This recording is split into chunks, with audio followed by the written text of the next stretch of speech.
Dear Lady Love TV. For Billionaires and a Princess, tunghayan na po natin ang ikawalong bahagi. Kasabay ng paglaho ng liwanag ay ang paglaho din ni Sashi sa harapan ko. Ganun rin ang pagbabago ng lokasyon na kinaroroonan ko. Naging matagumpay kaya ako sa sport ni Sashi? Gising na kaya siya sa mga oras na to?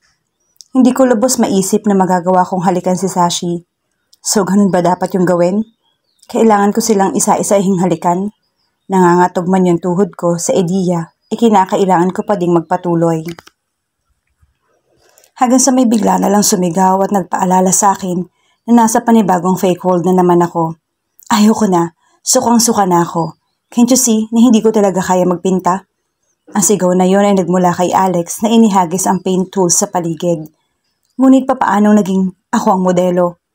Tinignan ko na lang yung sarili ko at mabuting hindi nude painting ang naging theme ng art session na to. Isa itong special art class. Papaano ko nasabi? Una, sa school grounds pa rin yung kwarto. Pangalawa, walang ibang estudyante bukod kay Alex at ako. Masasabi kong iyon ang unang beses na narinig kong sumigaw si Alex out of basketball court. Sumigaw siya sa bagay na ayaw talaga niya. Noon nga naman kasi ang pamilya ni Alex sa mga artist at namumukod tangi lang siyang walang hilig sa pagpinta. Young master, kinakailangan niyo na pong ipagpatuloy ang paint session. Iyon pa ang utos sa akin ni Madam. Pakiusap lang ng babaeng tila special instructor din ata niya.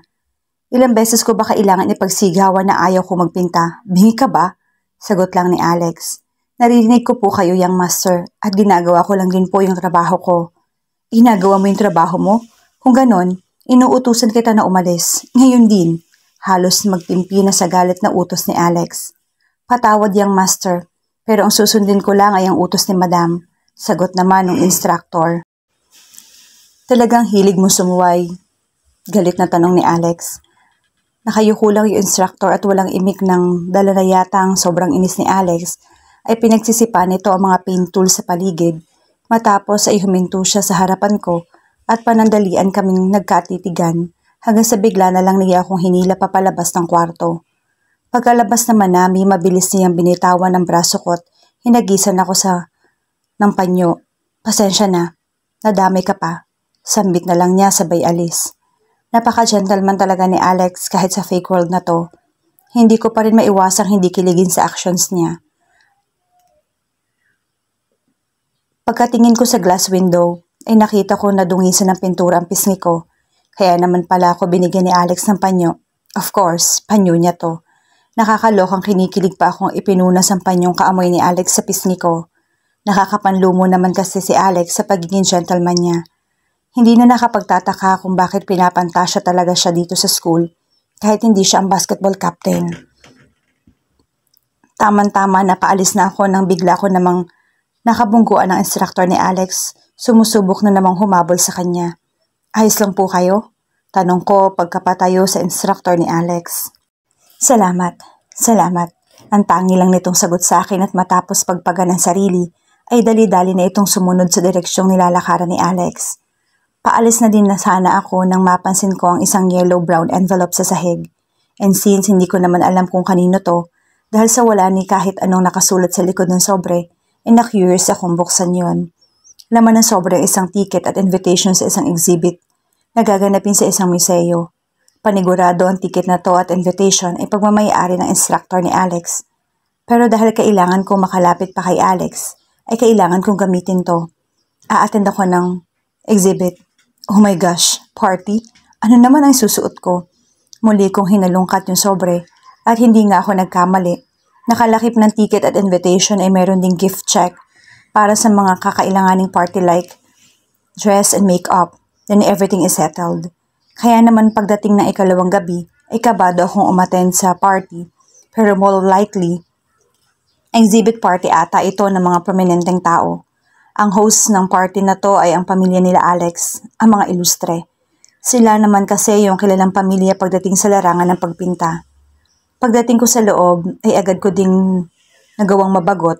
Pare-pareho ang naririnig ko. Kung hindi canvas na ginawa ni Juan ay baka yung painting na ginawa ni Pablo. I mean, puro kasi mga artist yung naririto na nai-encounter ko. Kaya hindi talaga ako makarelate. Hanggang sa mga oras na to ay hindi ko pa din maunawaan kung bakit ako nakakutob na tumuloy dito, samantalang mukhang wala naman si Alex sa lugar na to. Wala na akong nagawa kung hindi ang mag-ikot-ikot hanggang sa natanaw ko sa may isang sulok ang nag-iisang si Alex. Yes, nandito si Alex. Of course, nanggaling sa pamilya ng mga artist si Alex. So it's really impossible na hindi siya pumunta dito kahit na ayaw niya. If I could remember it right, na sa direct bloodline ni Alex at ng tatlo pang mga ilustre, ang sinasabing human lover daw ni Ariana at pintor ng painting nito. Palaisipan pa rin sa akin kung kapatid, pamangkin, anak, o paano naging kamag-anak ni Agustus ang kaloob-looban ni na Alex at noong tatlo para maging direct bloodline silang matatawag. Gayunpaman, ang dapat kong pagtuunan ngayon ng pansin ay ang awakening ni Alex. Siya na pala ang susunod sa challenges ko. Nagulat ako nang bigla na lamang siyang lumapit sa akin, sabay sabing, "Could you dance with me for a moment?" Agad nitong aya, and bago pa man din ako makasagot, ay agad niya na akong hinila sa may dance floor. For the next moment na magkasayaw kami ni Alex, ay nasa ibaba naman yung focus ng mata niya. Sinusubukan kong hagilapin ito at napansin kong isang matandang lalaking nakamasid sa kanya. Sino naman kaya yung lalaking yon? Nang umalis ang lalaki, inaya na ako ni Alex na huminto. "I'm sorry to cause you a burden, but thank you for playing along with me," sabi nito habang binibigyan ako ng isang formal na pagyuko at halik sa forehead ng kamay ko. Napaka-formal na ng gathering. English speaking pa ang mga tao. Tapos pati pakikitungo ni Alex, it's too formal. Aba, matindi. Nakakahimatay talaga itong ginagawa niya. Paalis na sana si Alex nang agad ko siyang pinigilan. Wala kasi akong kilala dito, Alex. Pwede bang dito ka muna saglit? Sabi ko. "Kilala mo ako?" Tanong nito na may pagtatakang mababatid sa mukha niya. Take note, nagtagalog pa siya. Muntikan ko nang makalimutan. Hindi pa pala nila ako kilala sa fake world na to. So kinakailangan ko namang mag-isip ng idadahilan. Kaya lang nakakalungkot kasi hindi niya na ako natatandaan kahit nung nakarang 2 araw lang ay nagkita kami. Oo, schoolmate mo ako. Actually ako nga yung naging subject mo sana sa paint class mo nung nakaraang araw. Ang pinakaligtas na sagot na naisip ko. I see, right? That's you. You're too beautiful tonight that I wasn't able to recognize you. I'm very sorry. Sige lang Alex, pasabugin mo pa yung namumula kong mukha sa mga ganyang litanya mo. Kaso hindi pa siya natapos at muli siya nagsalita. Alright, in return of the favor you gave me a while ago, I will accompany you tonight. I don't have that much anything to do and besides, wala din naman ako masyadong kilala dito. Sagot niya na nagbalik English na naman. Mapi-fake world man or real world, it is undeniable how free-handed and kind Alex was. Tipong ora pa lamang niya, alam mo nang mabait siya. Kaya ang kailangan ko palang mag-ingat. Fake world pa rin to. One bad move at makukulong kami forever ni Alex dito. Pansamantala akong nagpaalam kay Alex para magpunta sa comfort room saglit. At bago pa man ito makapasok, ay natigilan ako sa 2 boses ng babae. Sa loob na tila may pinagtatalunan. Ang anak ko dapat ang nasa kinalalagyan ni Alex kung tutuusin. Walang talento ang anak mo sa pagpinta na gaya ng anak ko. Nagkataon lang na panganay ang anak mo kaya naman napunta sa kanya yung karapatan. Anong isang babae? Si Papa ang may kagustuhan nito. Bakit hindi sa kanya ka magreklamo? Sagot naman ng babaeng ayon sa pagkakaintindi ko ay inaata ni Alex. Dahil sa iringang nagaganap sa loob ay minabuti ko na lamang na hindi pumasok. Kaso pagliko ko para bumalik kay Alex ay nakasalubong ko naman ang matandang lalaking kanina ay nakamasid sa amin. Who are you? I tried searching about you from the guest list but you were not listed. How did you know about my grandson, Alex? Sunod-sunod na tanong nito. Lolo siya ni Alex? Ngunit bago pa man din ako nakasagot sa mga tanong niya, ay agad na niya akong kinaladkad para paalisin sa party. Sakto naman na napadaan kami sa may hallway malayo sa nagaganap na party. Biglang umiksena si Alex para harangan kami. Alex, move away. Suway ng lolo niya. Agad na hinatak ni Alex yung kamay ko mula sa lolo niya. Lo, what do you think you're doing? Dragging an innocent girl outside? Sabi ni Alex. She's a gatecrasher, Alex. She's not part of the guest list. At nasurpresa ako nang muli pang magdepensa si Alex sa lolo niya para sa akin. She's from the same school I had. And apparently she's my friend too. Sabi nito. Teka, friend? Naalala na kaya niya ako? Bigla na lang nag-dial ng kung anong numero ang lolo ni Alex. At maya-maya ay may security guards na nagpapahiwalay sa amin ni Alex. Nang magkahiwalay na kami, ay hinarang ako ng lolo niya, sabay sabing, "Try to ask your parents to teach you some manners." Papalayo na ako sa kanila nang biglang narinig ko si Alex. Mula sa likuran kong tila sumisigaw ng, "Hands off me." At nang makawala siya, agad niya akong hinila at tinakbo papalayo. At one moment, para bang eksena sa isang romantic movie, ang nai-imagine ko sa aming dalawa. We're like eloping, like running against the world that is against us. Grabe nga naman ang kakayahan ng fake world na ito, na mag-create ng mga scenarios na talaga namang nakakadala ng damdamin. Kung hindi ko lang siguro naiisip na may mission akong dapat natuparin, baka nung kay Sashi pa lang bumigay na ako. Tumakbo kami hanggang sa marating namin ang balcony na may 2 security, na nag-aabang na pala sa amin, na kaagad naman nagpahiwalay muli sa aming dalawa. Ngunit nang laban si Alex at bago pa man din niya ako makuha, ay aksidente ako nitong naitulak. Napakataas ng palapag na kinalalagyan pala namin, na halos parang sinliit na lang ng langgam ang mga nagdaraang sasakyan sa ibaba. Mabuti na lang at nakakapit pa ako, kung hindi tuluyan ako nahulog, pero hindi ko din alam kung hanggang saan ang itatagal kong nakabitin. Pareho na akong nadadala ng takot at pangamba, hanggang sa biglang iniabot ni Alex yung kamay niya sa akin. "Abutin mo yung kamay ko," sabi nito, at pilit ko naman itong inaabot, ngunit halos parang hindi ko ata kayanin. Bumibigat yung pakaramdam ko at nangangawit yung braso kong nakakapit. "Abutin mo, ano ka ba? Please, you have to reach it. Do you want to die? Don't you want to stay with me?" Ang patuloy na sinasabi ni Alex na nagpakabog ng bigla sa dibdib ko. Stay with him? Here? In this fake world? No way. Ayaw kong makulong dito sa mundong to, kahit na para nakakatempt talaga. Sorry, pero nagpamulat sa akin ang sinabi ni Alex ngayon lang. Of course, although parang napakabilis, this is the climax ng awakening ni Alex. Ito na nga ang pagkakataon na hinihintay ko para maisakatuparan ang ikalawang mission ko sa fake world na to. Kaya naman, I don't want to stay with you, ang isinagot ko sa kanya. "Ano ka ba, idiot?